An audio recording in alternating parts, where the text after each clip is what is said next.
Now listen to this. This is mind-boggling. This is just too much. This hadith is too much.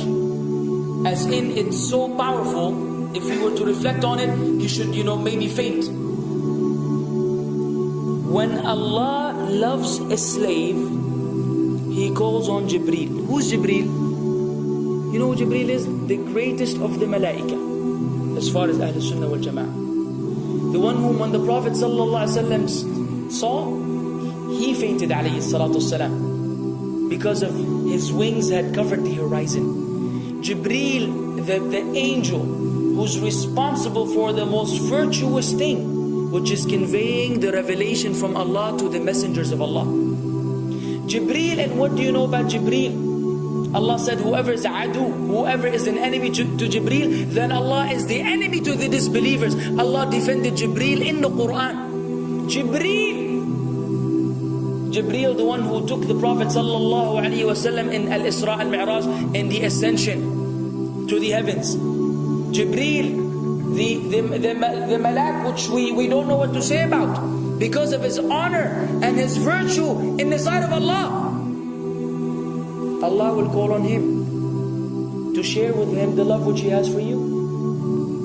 Allah doesn't need to do this. He could not do this, but Allah likes to do this, so He does it. He says, I love Fulan. Now I want you to think that Fulan is you. Whatever your name is, Ahmad, Mayroob, whatever your name is. Imagine Allah above the heavens, above the throne, in His greatness and His majesty, which is beyond our human comprehension, calls out to Jibreel to inform him that He loves you. And then only that, فَأَحِبَّهُ, then He commands Jibreel to love you also. So Jibreel now loves you. Allah and Jibreel love you. But it doesn't end there. Jibreel then will call upon the inhabitants of the sama. Who are they? All the malaika. How many? We can't even count. Trillions and trillions of malaika which Allah created beyond our, again, human comprehension. All of them are commanded simultaneously to love you. First Jibreel says, Allah loves Fulan, so now you have to love him. Then all of the angels in the heavens love you. Then Allah will place acceptance for you on earth. So people will love you. Not everyone. You may be saying, why do I have enemies? People who love the Sunnah will love you. The people who love Allah and His Messenger will love you. The people who are upon the correct aqeedah and methodology will love you. Other people may hate you because of a problem in them, not because of a problem in you. Because you may say, well, this fasiq, this evil, disobedient person doesn't love me. Don't expect him to love you. He loves people like himself. Who will love you? Righteous people. Righteous people. They don't know why. They don't even know why. You've never even given them $1 or a riyal or a pound. You've never done anything for them. Maybe you scream at them. Maybe you do other things. It's Allah. Why? Because Allah had loved you first, then Jibreel had loved you first, then the malaika loved you afterwards, then Allah put acceptance for you on earth, so people have no choice but to love you. We ask Allah to make us among them. Now what better than that? What else do you want? What else do you want? What?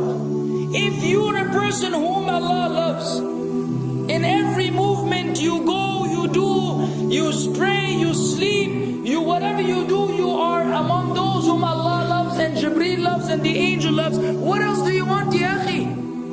You're guaranteed success in this life and in the life to come. Guaranteed. No way Allah will punish you. No way. No way Allah will punish someone whom He loves. But the hadith doesn't stop.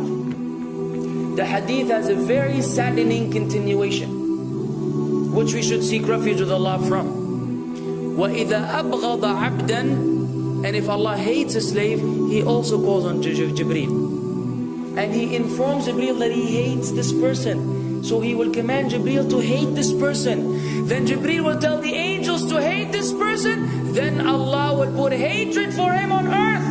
La ilaha illallah. Imagine you walking upon the planet, the face of the earth which Allah created, while Allah hates you, and the angels hate you, and Jibreel hates you, and the righteous people hate you. What a sad state for a human being. And ikhwan, we could be one of those as well. If you are prideful, arrogant, you are qualified for this hatred, because Allah does not love kulla mutakabbirin jabbar. Allah does not love the arrogant, the prideful. If you go against the sunnah, then Allah does not love those who go against the sunnah. If you don't observe taqwa, and you don't observe ihsan, and you don't observe tawbah and tatahur, then again we are disqualified. If you, many things which we can mention, many things which will bring about Allah's hatred and deprive us of Allah's love. It's a very sensitive situation, meaning right now, you have to be one of these two. Either Allah loves you or He doesn't. But there's always good news even for those people whom we can be amongst. It's not too late because you're alive. It's not too late because it's Ramadan. It's not too late because you're breathing. Even if you led a life of someone who had attained Allah's hatred, if you were to return to Allah, then Allah will love you and be happier.